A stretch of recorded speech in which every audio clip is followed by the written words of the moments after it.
Red palm oil. Oil derived from the red palm nut, originally from West Africa, more precisely the region of Guinea, before colonization. This oil has been subject to so much controversies. Among those many controversies, you have the first one: deforestation, one of our many twisted techniques to kill nature because we are just troubled souls. Forced child labor is the second one, killing the future of our own kids because we are just that sick.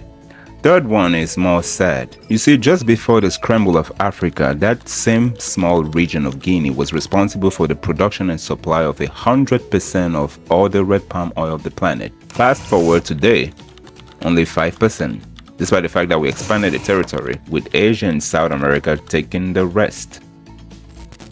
And the last controversy, the classical. Red palm oil is rich in cholesterol, XYZ. It will give you a stroke or some high blood pressure or something like that. Well, 4 different controversies, but 4 different weights. And all of them were created by one single event. An event that was planned very well during our distraction, but this distraction was a justifiable one. So, let's begin. It all started with a famous man they called Lord William Lever and his little twin brother. The eldest twin, William, was the one that was the main figure in the whole story as a whole. As a lord from Liverpool, William had good connections. One of his major connections was Queen Elizabeth I, the mama.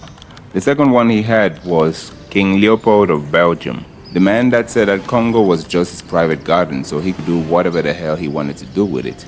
Those were his 2 major connections for this whole story. And so one day William had some form of, let's say, an epiphany.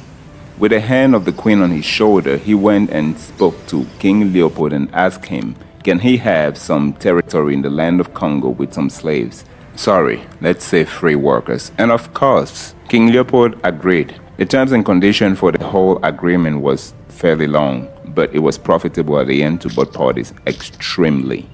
And this is what ended up giving to William the opportunity to go to Africa, where he found that most Africans had a good understanding of how to process the red palm oil. So my man William took a bunch of them as slaves, sent them to Liverpool, his native town, and started making plain soap for it to be distributed around the world. And from this whole experience, William had also gained a vast understanding on how to process exactly red palm oil.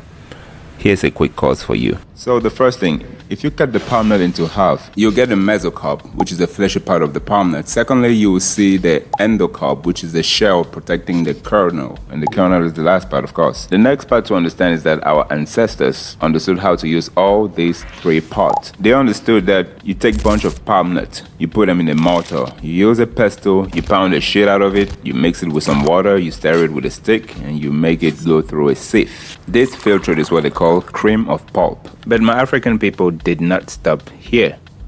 If you take this filtrate called the cream of pulp and you boil it to remove the water, you end up having crude red palm oil.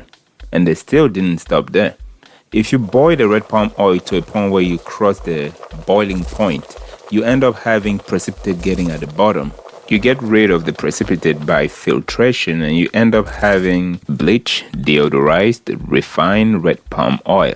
And this is the stuff they sell you on average in the white man's country. But in Africa, this is what we use for greasing machineries, making soap and lotions. The 2 previous versions are the ones we use for cooking. So let's wrap this part quickly. For the kernel, you get rid of the shell, which you use later for tinder. You take the kernel, you put it in a fry pan, you heat it up. The kernel will start sweating or leaking oil. That oil will be black in color, and this is the same oil you call black African oil or tocho. And this is the oil we use for the production of what you call black African soap. So now you have it, a mini course on how to process red palm oil from the nut to the different forms of oils. But let's get back to William, because with this knowledge, he was able to do a lot of damage. But for that, you will need to watch part 2, because it's a lot bloodier. But until then, I'll see you in the next one. Please don't forget to subscribe, to click on the like button, and to comment if possible. You take care.